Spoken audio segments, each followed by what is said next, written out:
Welcome to my YouTube channel. I'm Jaconna the teacher. One thing about Atiku that he keeps saying and saying almost all the time is cursing on his political career. He's abusing, mentoring name, keep talking up and down. When you are supposed to play a leadership role in your party, you fail to do that. You fail to settle with Wike and the rest of the party members who left your party. They all believe that they have no place in the party because you do not give them chance, because you are busy buying people. Now you have lose now. Instead of you to find way forward to save Nigeria from this mess, you are busy doing the same thing. Let's listen to him. Also have it on record that when I ran in 2019, I picked an Igbo man as a running mate, simply because I felt that after any other zone again, the next zone must be Southeast. In 2011, I also picked another Igbo man. And in 2023, I also picked another Igbo man. And I have always said that I will be a stepping stone to an Igbo presidency. Because there is no zone alone in this country that can produce a president on its own. I have always told my Igbo compatriots, I said, look, you negotiate for power. You don't fight for it. You negotiate for it. So, for anybody to think, that I have anything against Labour, I think Peter was in a rush. Do you know why I say he was in a rush? When the campaign started, and our PDP governors sat down and said they must produce the president amongst them. They must produce a vice president amongst them. They must produce a chief of staff amongst them. Peter got scared and left. I did not get scared.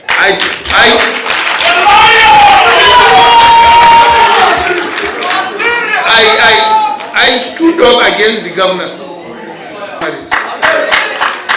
So if he was there, nothing could have stopped him from becoming, a running mate. Because I had the right to choose whoever I wanted, as my running mate. So the question of whether I will work with Peter or not, whether Peter wounded PDP, yes, to some extent he did. Because all the votes he carried, there are PDP votes in the South, South, and the Southeast. So that's true. But that's politics anyway. But whether he will achieve his objective, by that or not, that is left to God to decide. So the next is the issue of judiciary. For those of you who don't read, because I know you young people now, it's only computer, on the phone, everything. You don't read textbooks.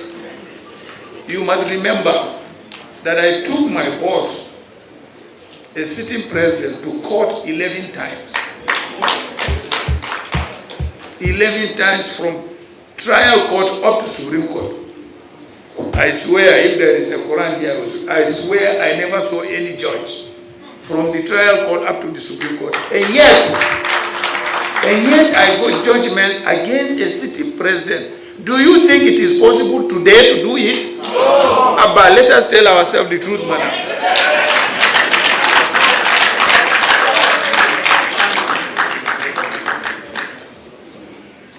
"11 times from trial court up to Supreme Court. Wallahi, I never saw a single judge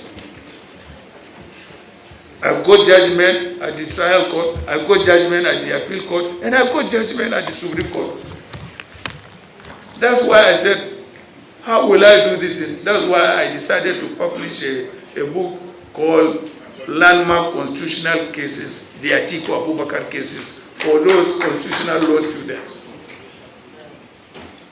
So, I cannot say whether it is the same judiciary or not until I test them.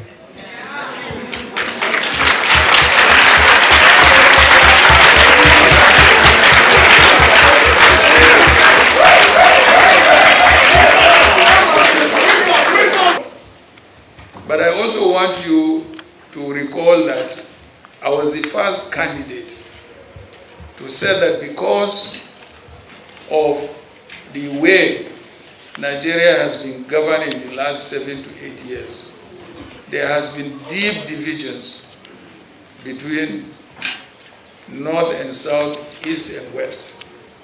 And I said to Nigerians, if I happen to be elected president, the first thing I will do is to form a government of national unity. What do I mean by that? I mean, I will look at the performance of each political party and bring them into the government so that first and foremost, we reunify this country and bring about peace and stability.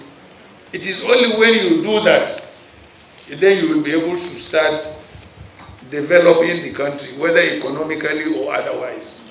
You cannot develop a country that is deeply divided, that is in crisis. So I was the first to commit to the formation of government of national unity.